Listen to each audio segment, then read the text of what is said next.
guys, welcome back to 3 with NGK. I'm Nicole. I'm Grace. What's up, guys? And I'm Karina. And we have the lovely, amazing Elisha. Hi, everyone. We're so glad you joined us. And Thank just you. to give you a quick intro, guys, Elisha is the boss at the Curl Lounge by the beaches.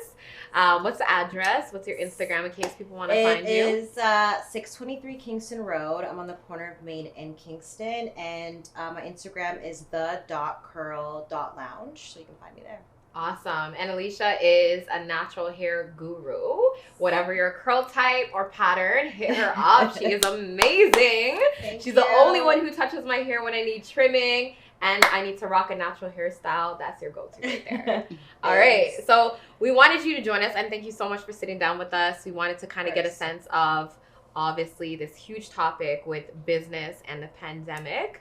But we'll let you start off with, how did you start your journey with the Curl Lounge? Tell us about yourself. Yeah, definitely. Okay, so a little bit of background. I think I pretty much started not knowing how to deal with my own natural hair. So that was a huge thing. I wasn't really welcome in the white hair salons, in the black hair salons. I was kind of just like in between, just because I wasn't relaxed and I was natural, and they kind of didn't know how to deal with both. And do you want to talk about that a little bit? It's like your background, like why you have like both.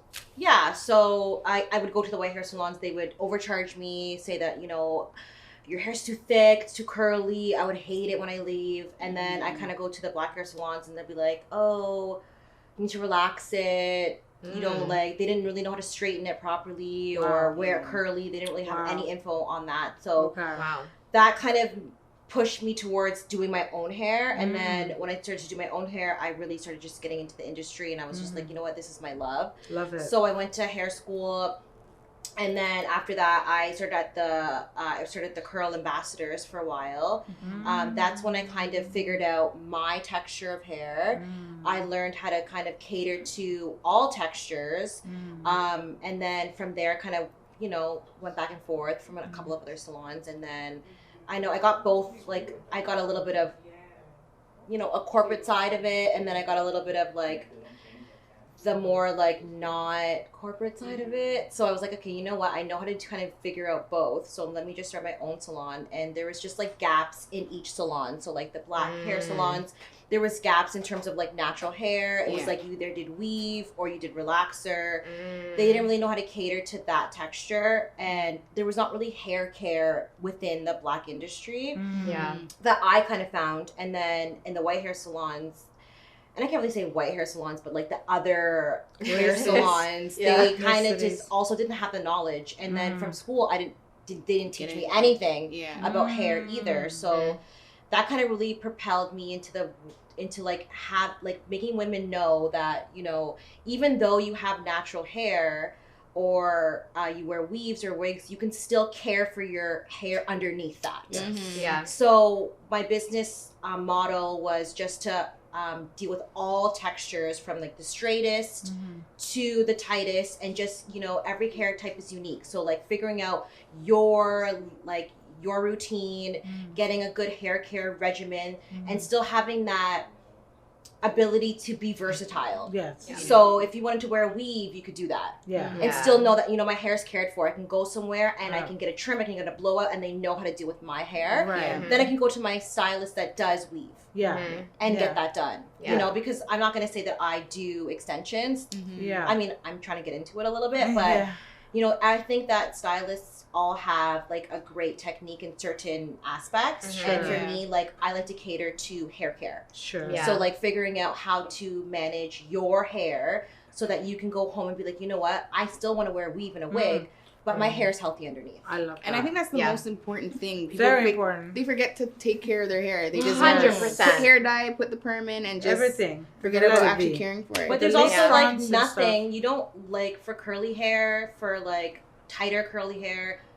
Who taught you There's nothing. Oh my gosh. There 100%. is nothing. There's nothing to tell you how to care for your hair, what products to use. You have like go to the black hair store and there's like thousands and thousands of products. God. It's overwhelming. There's no one that tells you, you know what? You have low porosity. You have high porosity. This is your curl type. This is what you need to do. Agree. You need to wash your hair a little bit more often, but you don't. Like, you know, it's kind of, you need to use oils, but you don't need to use oils. It's kind of finding that like balance. And I think that right now, in Canada, there isn't anything that does that, and that's what I wanted to cater to. So that's why I opened the curl. Yeah. And you offer consultations. So for yeah. anybody who's new to your salon, you offer that consultation where you really sit down, you study their hair, you tell them about their hair, and then that's a way of establishing that relationship, right? Yeah, exactly. And I really do agree. Like that's lacking in, I think, I'll say anywhere in the GTA. I don't know anywhere else that's doing that. And you're starting to offer that 360, right? Like you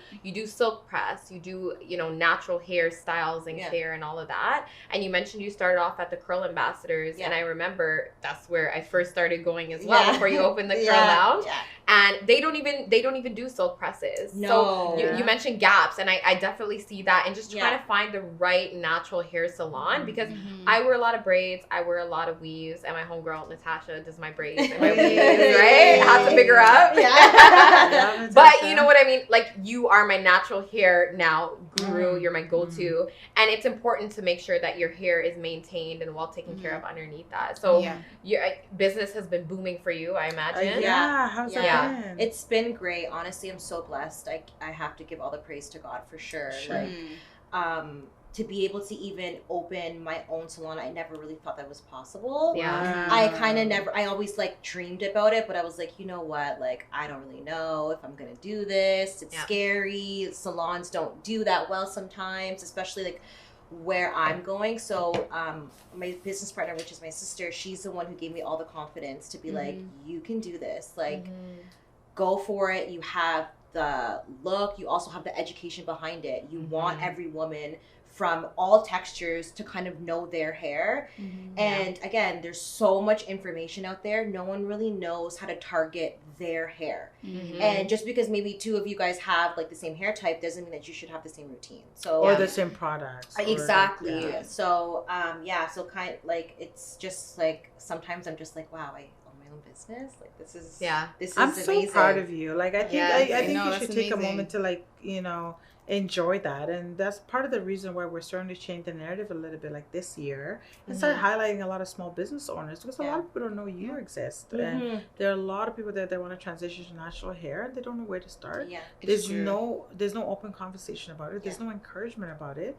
You know what I mean? Like, then they're like, oh my God, I wish I could have my hair like that. Like, I wish I could wear my hair like that confidently. But no one knows where to go. You could do it for one day, but what do you do after that? Exactly. So, you know, and again, there's so much information. So it's like, how do you know what is for you? You know, so, and especially for Black women, you know what I mean? Like, I think as Black women, we're targeted in the marketing schemes of like, okay, like this is natural coconut oil, this and that, and then you're like, oh yeah, and then you're like, no, my hair is breaking off. Like, who do I go to for this? But it's hard to find hairdressers that care about your hair. Everybody just wants to, make a sale by perming your hair, putting in a full weave, because they know they're going to make like $500 off of you.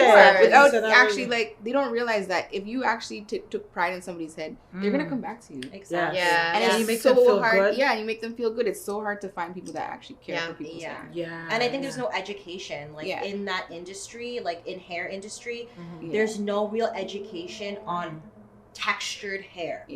So that goes from curly, looser curls all the way to kinky. And I think especially kinky, they need the most, and they also feel the most intimidated. 100%. I remember, funny, because I've known Elisha since I was probably like 10, 11, I think right? 10, Okay. And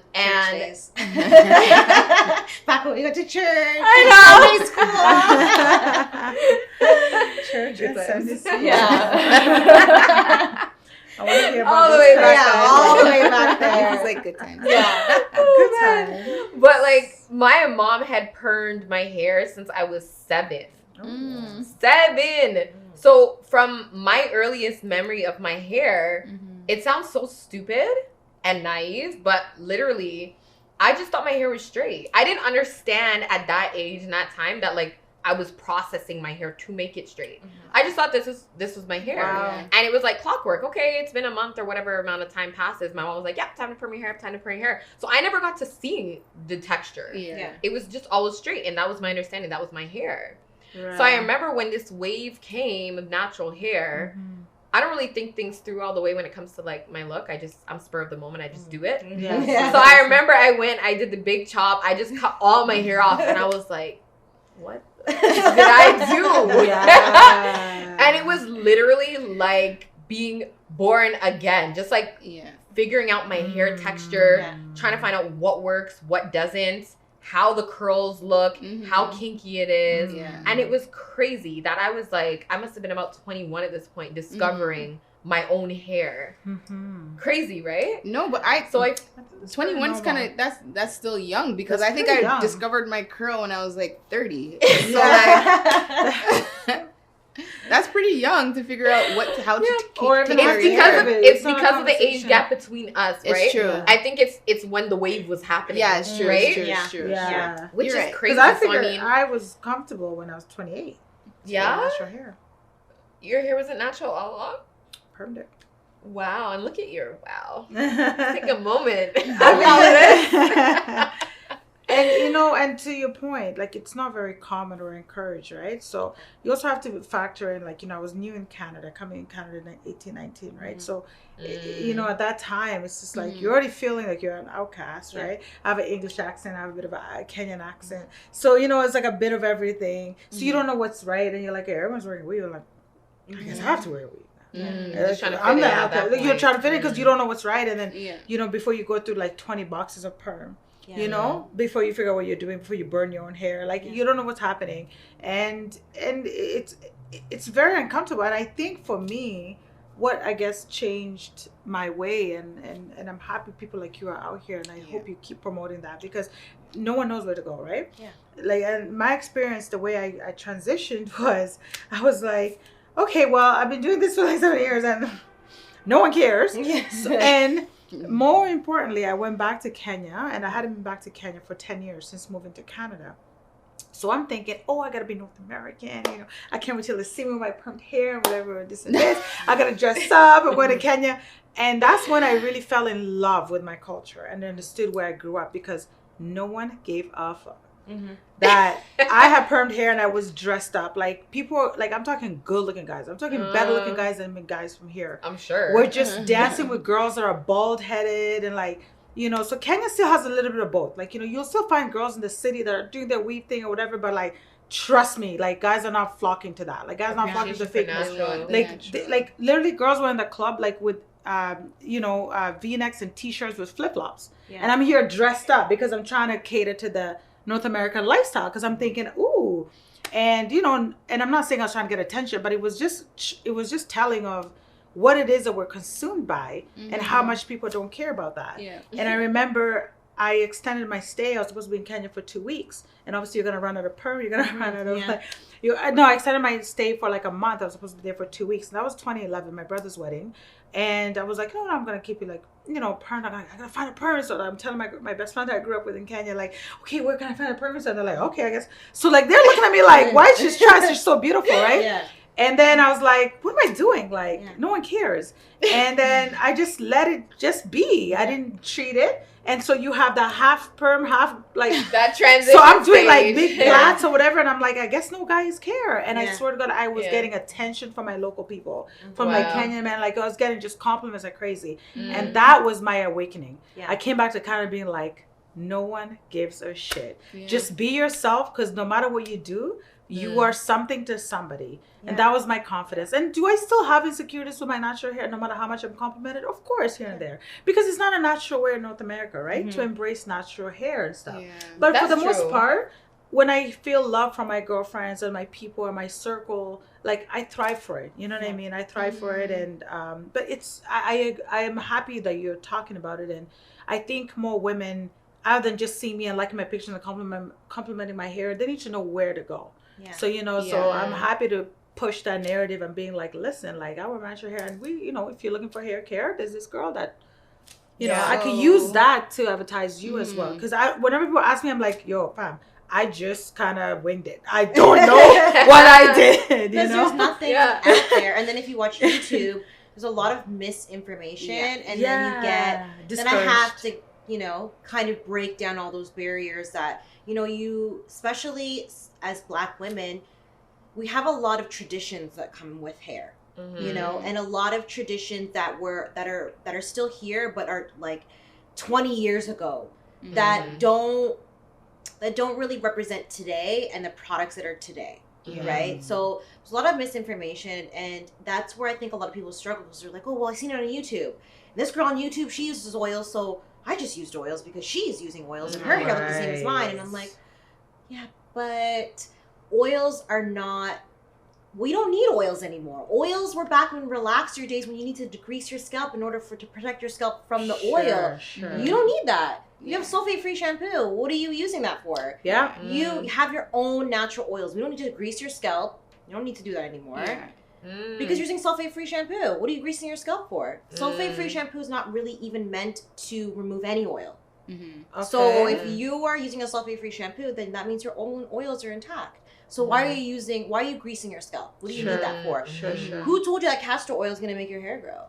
It's crazy. Our great-grandmother. It's the myth for It's a myth. Exactly. It's a myth, but it may not have been a myth then. Because the times were different. So maybe you got pure castor oil from Jamaica that was okay. At that time. Now you have all these marketers that are like, castor oil, castor oil, castor oil. You don't even know it's castor oil. And you're using this castor oil and it's drying out your hair because you're dousing your hair in this castor oil that's not even castor oil that they used 20 years ago. Yeah. Wow. What would you say? I think most of it too, because I don't really use a lot of hair products, to be honest with you.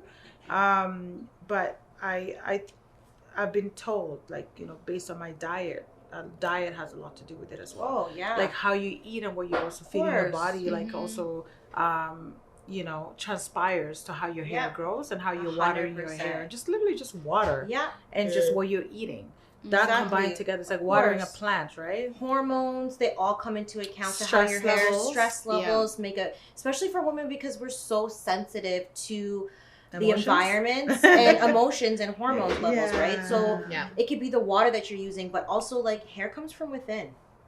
You know, it's in your scalp. You know what I mean? Like if you're not a healthy person or you're not drinking enough water or you're not taking your vitamins, and say you decide to take a hair vitamin, but your diet is poor, where do you think that hair vitamin is going to go to? It's going to go to the other deficiencies in your body. It's never going to go to your hair because you're deficient in all these other minerals. So if you're not going to see flourished hair, it's not going to really make a difference. So I think 100% it comes from within, and you can't just say, oh, I'm just going to take this gummy bear hair vitamin, my hair's going to grow. And like you're eating McDonald's, or like you're eating like crap, you're not eating greens, you're not eating dark, you know, you're not caring for your hormones, because that, our body, especially women, our hormones do everything for us. They make your hair grow. They make your hair fall out. You know what I mean? Those fluctuations, and they're so sensitive, and a lot of people don't really take that into account when they're talking about their hair. They're just like, oh, my hair's dry. Like, my hair is this. Or what are you doing? Give me products. And then you think it's, I'm going to do a topical thing, but the topical thing is not going to. What's the topical thing? Like a topical means like just on top, like you're just doing the top of you're just doing your hair. Oh, God. So you're just conditioning your hair, but you're not doing digging treatment. It's just something that's over the top. It's not like digging deeper onto the bottom, under the surface of like what's your problem, what's going on. Because again, it could be medication. You don't really know what's going on, right? As well. You could have an autoimmune disease that you didn't really know about, and that's affecting your hair, you know? So there's a lot of other elements that are to it, and if you don't have a stylist that's going to dig deep and ask those questions, then how are you really going to get to the root of it? Yeah. I want to transition for a bit, as I mentioned in the intro. Like you opened up the Curl Lounge in what year? 2019. 2019. Wow. Okay. 2019. What month? What month? June. June 29th. Okay, so yeah, like So coming up is my 2 years. 2 Hey. Wow. Yeah. So you opened up the Curl Lounge June 2019. You're excited. You're a new business owner. Things are booming because I know things are booming. Yeah. I'd be having conversations like, yeah, my girl Elisha just opened up the Curl Lounge. And then as I'm telling people, they're like, yeah, I know, I booked an appointment. So like I was catching on. Like people knew about you, and that was a great feeling, right? That's dope. Then the pandemic hit. Yes. Talk to me about that. Okay, like if I could have you here all day. The things that I could go into, from politics to everything, like it is every area of this industry, and it's not just. I can't say it's just me opening up a new business. I think it's all businesses right now that are taking a huge hit, and it's really sad. Yeah. If you really like think about what's happening out there, it's sad. Just coming from a business owner who relies on this business and especially being so new, I can't imagine being 20 years into this and then having so much hardships from prior to this and then having no support from the government. As much as they love to say, we're doing this and we're doing that, like it's literally 1%. So like the incentives didn't really do anything. I mean, they can keep you afloat. Yeah. But if you only have this and you can't even, like, say, I mean, I'm eligible because I kept up with all my stuff. I'm fairly new. So, like, you know, I had little worries about, okay, I need to make sure that my taxes are done and I need to make sure that I pay my payroll and my HST and all those are settled. But that is not for everyone. You know what I mean? So I can only feel it for people who needed to catch up on that and couldn't. And they are not eligible. I know plenty of hair salons that couldn't do that. And they weren't eligible because they made too much money. And I've been there where, you know, like in November, when we were first shut down, I wanted to get the wage subsidy. I wasn't eligible. Why? Because you made more money in October than you did last year. Wow. Just that 1 month. That's I'm like, crazy. yeah, well, we just opened after being closed. So, of course, it's going to be Yeah. more than last year. Yes. So, that should come into account to how much you're going to give me. You know what I mean? So, and their little bit of subsidy that they're giving, it's not 100%. You know, let's say the rent subsidy, for example, it's only not, it's depends on how much money you've made that month. So if they see your income is whatever amount, and say you're selling a couple products or you made $2,000, that can impact how much you get from the government. But they don't say, like, that's still also like 80 to 90%. I still have to come up with the other 20%. Where am I getting that from? Yeah, because that's your bread and butter. Yeah, it's not just keeping the business afloat. You have other you have other things. We have this grant and that grant. Okay, but that grant is what I would have made in a month. What is that going to make for? What are you really doing for me? What are you doing for me? What are you really? I think that the way that they structured these small business grants should have been structured based on income from the prior years, not based on or expenses. Like it shouldn't be based on, oh, this is what I think you are. CRB, for example, I agree. $900, $1,800 a month for who? Who is that based on? Minimum wage workers? Wow. What if I made $60,000 last year? And I have $60,000 worth of expenses? Yeah. How is my $1,800 going to make up for that? Support that. I'm not doing nothing.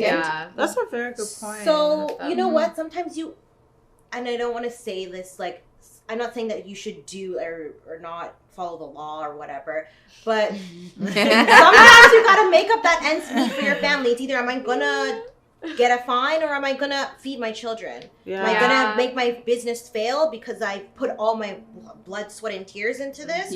Or am I gonna keep on pushing? So it's definitely sad, and it's not something that they're saying on the news, and it's not something that's mainstream media, and it's really sad because if you go downtown and you see like Queen Street that was thriving, there's nothing.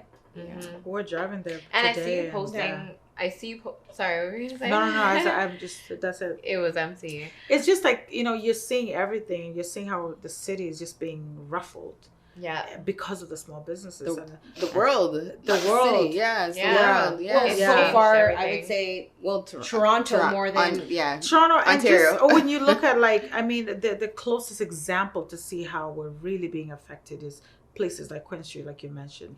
And, you know, when you go there and you see how, like, what was so revamped and what we looked forward to going to see, especially but downtown, is just like almost falling apart. So it's almost gone. There's not going to be the reason that you live in Toronto is not even going to be there when Toronto opens up. Yep. All those small restaurants that only had that one location that you love are gone. Mm-hmm. So what are we going to have?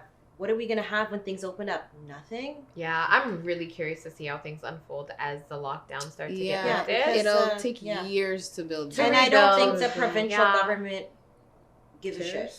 No. They don't care how Toronto is going to look. Just even think about these big events that are closing right now. Mm-hmm. Wonderland, CNE, like those take a lot of money, and I don't think that they may not make it. What if they don't make it through? What if CNE doesn't make it? What if it doesn't make it through? Yeah, they said the CNE might close its doors. Caravana, for example. Oh, like forever. They're saying that they're going to close forever. Yes. No, see that would hurt because CNE has been around for 143 years. Is that how many years? Yes. And to think that this pandemic could be the end all be all for the CNE, that is crazy. And it could have been prevented. Yeah. I think that, I don't remember his name. Oh, I wish I remembered the name. But there was a young black guy who has his own media company. Not Brendan. Yes. Brendan? Gomez? Brendan Gomez. Yes. From City TV. Yes. Okay, I love him. He had the CP24. interview. I don't know if you guys watched it. With Trudeau? He had an interview with Trudeau recently. Yeah. I meant to watch that actually. He was asking everyone to give a grade to the government's response to the pandemic. Ooh. I don't know if you guys saw that. No. So good for him. I love him. He was just going up to random people on the street and saying, grade the government's response to the pandemic. And like you said, it could have been prevented. A lot of this could have been prevented. Yeah. What would you grade the city's response or the government's response? Like if it was a 1 to... Or like ABCD, like a report card.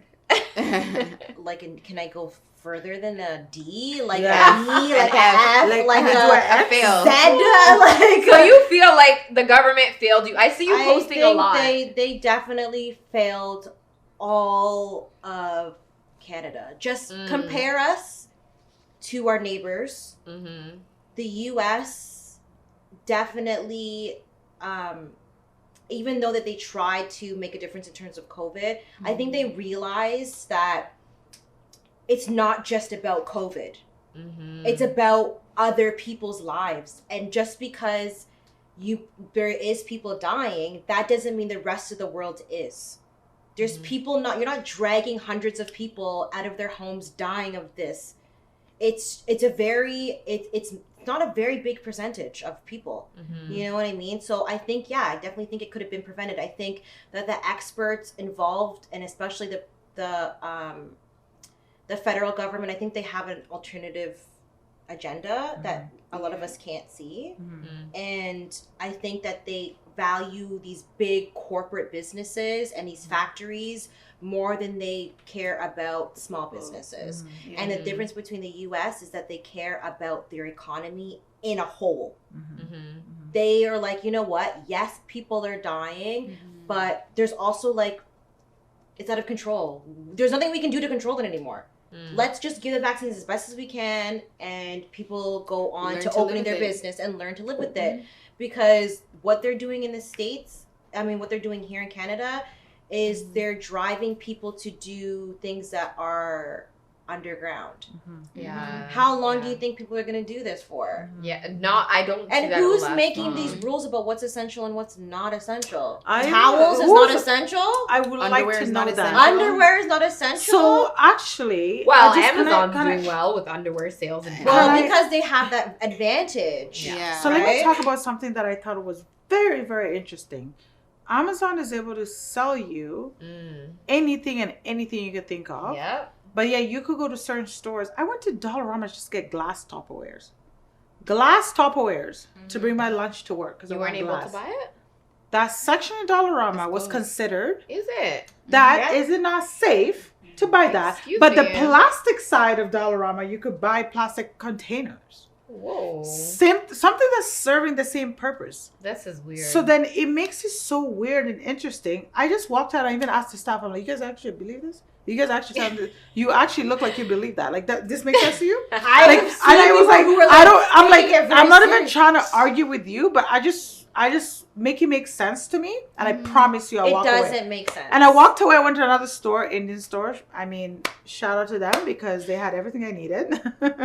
And, you know, I want to support my community. If you know any community in my culture that's supporting glass Tupperware, because that's all I want to own, I'll go to them because Dollarama is being shut off. But it doesn't make sense to me that certain stores could do that, but they're cutting off businesses like Dollarama or the small businesses that are selling glass Tupperwares. What I think that they're trying to so do interesting. is I think that they're just trying to make it like, I think like during the first wave, small businesses were upset that why can Walmart do everything and why can Dollarama sell everything and then I can't. And so now this time they're like, okay, we got to do something. So we're going to make it so that there's only these things can be. We're going to cut the people and we're going to make sure that only they can buy these things. But who's making these rules? Who is my question exactly? It's like a small group of people that are like, oh yeah, plastic. Oh yeah. Like they're forgetting things. I think they really made a list and it was like, oh shit, yeah, I should have said that. Like, I should have did that. Like, it was very rushed. Because between plastic and glass, when you ask me. Yeah, but it's a container. Kids are in school. You can't even get writing paper. Like, that's how bad it is. You can't get writing paper right now? You can't get towels. No. You can't get cookware. You can't get Ziploc bags. The food's essential, but not the things to eat the food on. Wow. It's crazy. I think it's so just the government has failed us. It's crazy. That's what I'm saying. I'm sorry that you're going through that. I really am, that this is your yeah. experience. And I know, like, you're a mother, obviously. She has a beautiful son and daughter. Thank you. Yeah. How was it for you? You know, you talked about that compromise or that sacrifice, you know, or exception rather, you know, being able to feed your kids or, you know, getting a fine. Yeah. How has it been for you in general, pre-pandemic, during pandemic, just having to be a mom and be on all the time in terms of, you know, getting them what they need, being alert for them, and then running a business? Oh, that is like a new world. Yeah. I mean, I didn't sleep before when I had kids. I mean, you know, when you have kids, you don't sleep. But now it's like I have the guilt with the tired. So I feel guilty that I don't get to spend every waking hour with them, and I can't do this and I can't do that, and I'm shoveling them around. So I definitely live with that type of guilt where I'm just like, okay, like I worked all week. They were at school or daycare all week. You know, we rush home, we get dinner ready, and then they go to bed. And then the weekends is busy for me because it's a salon. So I'm there until 4:00, and they're normally like with either some family member or their dad or whatever. And then I feel bad about that. So like I push myself to come home and be like, okay, let's do something. Let's run and like, let's go outside and, you know, spend that time with them. And I'm so tired, but I'm just like, okay, I gotta make this up for you. Right. Yeah. So, and then during the first year, it was only me and one other girl. So we were working until like 9:00 every night. So I bring my kids there. They'd be sleeping on the couch. You know, they would just, you know, they'd be eating out every night. I didn't have time to cook. So I'd be like, what, chicken wings, McDonald's, and I'd be so feeling bad. I'm like, you gotta eat your vitamins because you're going to McDonald's this week. So I feel that guilt, but also I have to look long term, that what my daughter's gonna see and view me. Absolutely. When I'm older, and that my son, I want to give him a legacy. I want to give them something that, I want to give them that privilege that other races had, you know, that us as Black women and the Black culture don't get generational wealth. We don't. It's not something that's given to common. us, and it's not common in us, and it's unfortunate, and it does go back to the like racism and stuff like that, right? So now that I can give them that, I don't want them to have to find a job. You can work if you want to work out somewhere else, fine. That's a fact. But I want you to be able to be like, I don't have to put in my resume.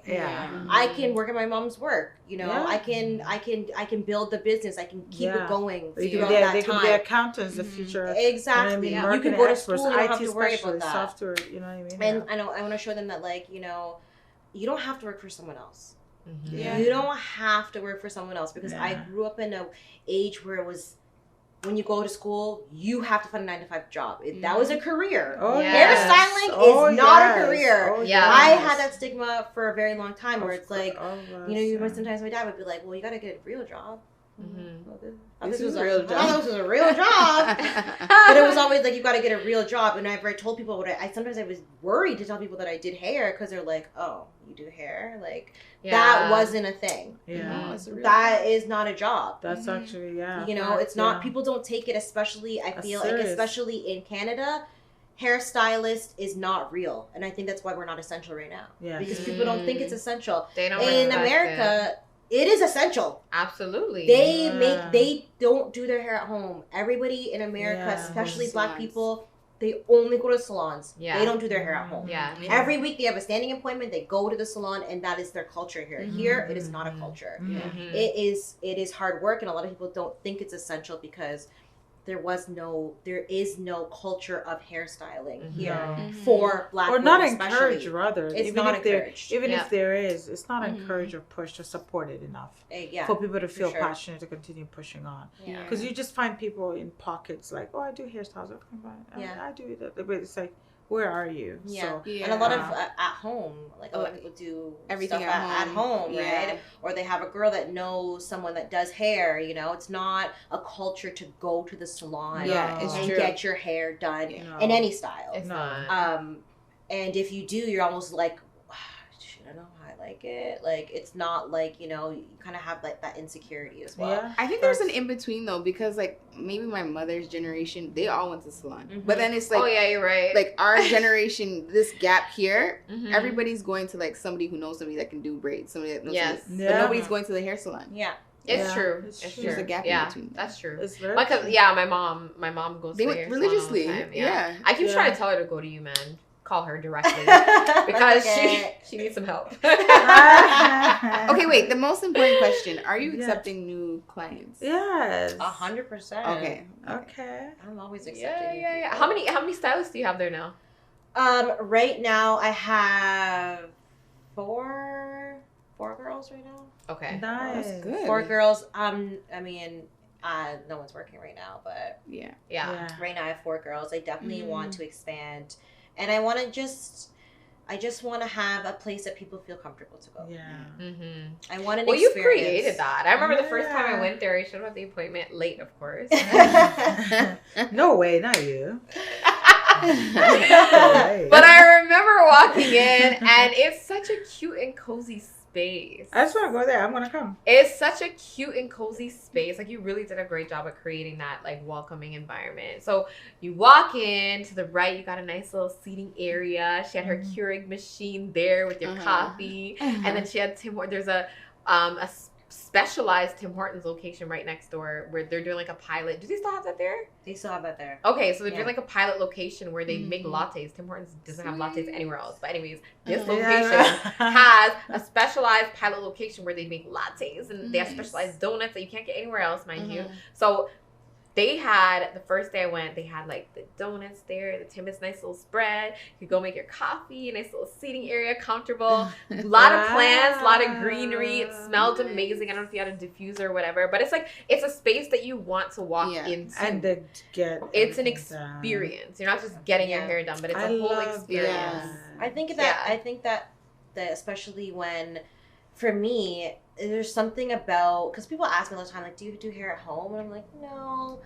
I know the reason why I don't do hair at home is because I think that you should go into a place that makes you feel good. Yeah. You feel welcomed. You feel appreciated. You feel this vibe where you're like, yes, I can relax.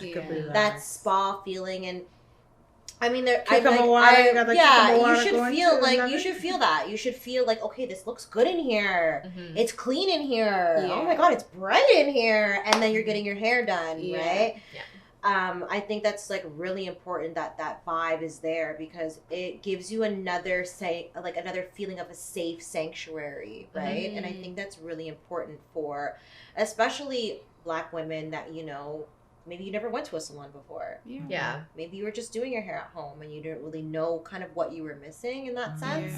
That you should still get that salon spa experience when you go, that you're like, okay, like I can come back here and I feel welcomed here. It's not like I don't feel like stereotype, because I've definitely gone into a couple of black hair salons where I was like, yeah, like, you know, felt good about going, and then I go in there and I'm like, I feel good about going here.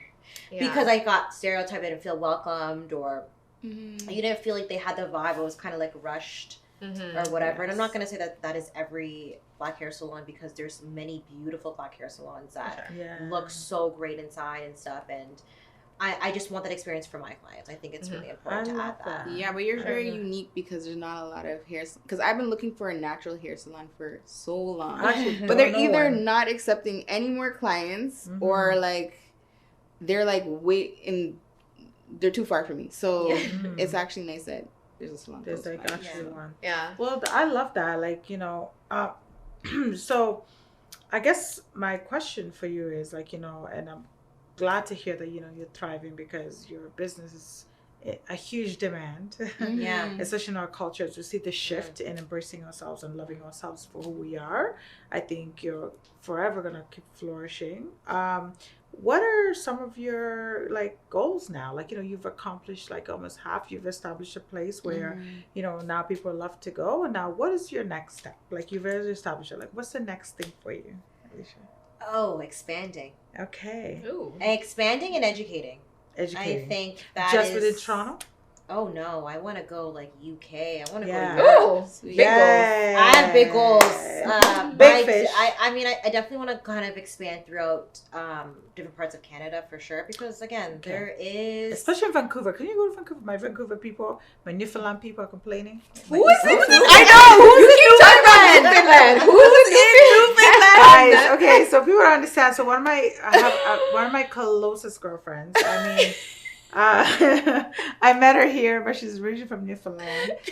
But believe it or not, there's actually a lot of black people in Newfoundland, and as you're laughing, is predominantly white. And you can only imagine in a predominantly like white place being a black person. Like, people complain being in Toronto. At least you can walk the next block and you find a black person. Imagine walking like a whole year and not seeing a black person. You know, so like there's that type of struggle, right? And I keep bringing it up here and there because you're gonna have your wedding there. She's having a wedding in Newfoundland. You know why? Okay, guys, you don't want me even to go in there. Like, there's like a whole new experience. Like, you guys don't even know. Like, you can laugh, but like, trust me, there's like a lot more. But one of my bestest friends is from there. She moved back, but you know, very white. Love my Heather, but she's a redhead. But like, going there to visit her, I've met so many other people in Newfoundland. Like, I've met so many other people there that are like, you know, from Sudan, mainly, predominantly like from Africa, especially, right? So we're not even talking like Caribbean, like we're talking just like it's just so hard to navigate through Canada, but like that's where they started work and all that stuff. So there's so much culture there if you're looking to know what Canada was about. And you know, I will encourage you to tap into there and to tap into. Is there enough black people for her business to be successful? You'd be surprised. When I was in Calgary, there's a lot of, you know what they talk about, like ignorance is bliss. That's Calgary though, but Newfoundland? No, but Newfoundland, I learned, and this is something that I learned because I lived in Calgary for like a week. Yes. Did you really? And Calgary is even like decent compared there to is decent. But you visited. A week. It could last a week. Okay, that's it. And I was like, I gotta go back. Yeah. It's different. It's different, but again, like this is what you were saying. There is a lot of black people because of the jobs and how they do immigration. Yes. So they have to. You want to come here as a refugee or whatever. Yes.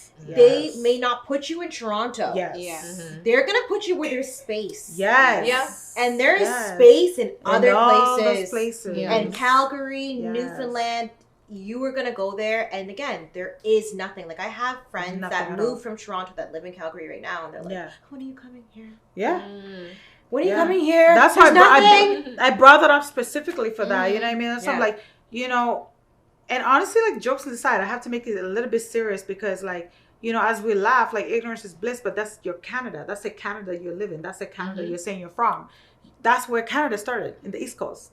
Believe it or not, if you look at history, like, you know, to understand how the black population like Halifax is very confused, and you wonder why there's a lot of confusion, why a lot of black men are only dating white women. Like, I'm telling you, like, when you experience how Canada was formed and where certain people were placed and how they integrate back to Toronto, there's like a lot of factors to factor in.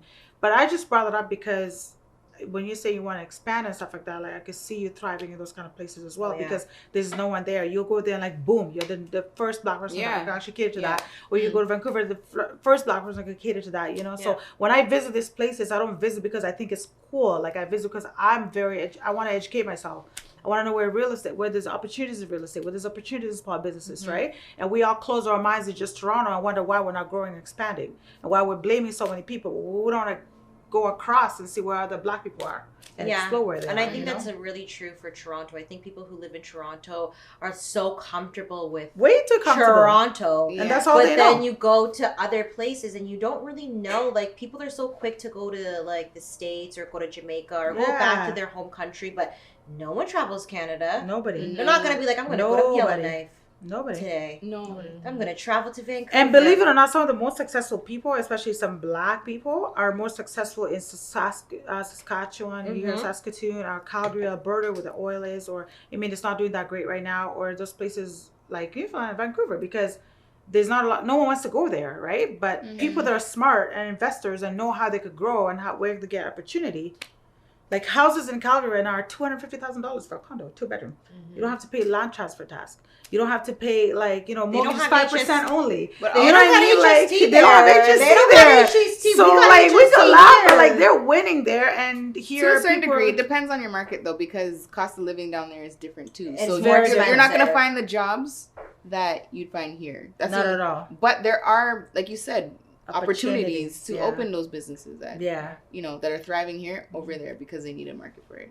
To a point. But anyways, we could keep talking. I hope you come back, because you're the first person I met that, you know, specializes in, like, natural hair, which I didn't even know. You'll definitely be seeing. You're in the right space. That's how you know you're in the right space. You know you're in the right space. So we definitely want to have you back and just encourage people from all over Canada, you know, especially people of color who are trying to navigate to natural hair and see how they could thrive. And you don't need 20 million products. How about you just study yourself and talk to Elisha, and you might just be all right. So I think that's good. I think that's a good time to wrap it up at that. Elisha, thank you so much for sitting down with us. Honestly, drop your Instagram for everyone one more time. Please. So it's the.curl.lounge. So please follow me. And we'll be tagging her. Follow her on Instagram. Of course, we'll be tagging. Yeah. So, guys, thanks so much for joining us once again. Yeah. If you are watching on YouTube, go ahead and hit that subscribe button if you haven't already. Turn on post notifications. Drop in the comments if you've heard of the Curl Lounge, if you plan to visit the Curl Lounge, if you're having trouble with your natural hair and you have any questions about it that you want us to send to Elisha. Drop that in the comments as well. Head on over to our Instagram, like, follow, subscribe, all of that. The link in our bio will take you to all of our podcast platforms. Yeah. Thanks for tuning in. Thank you, guys. Peace out.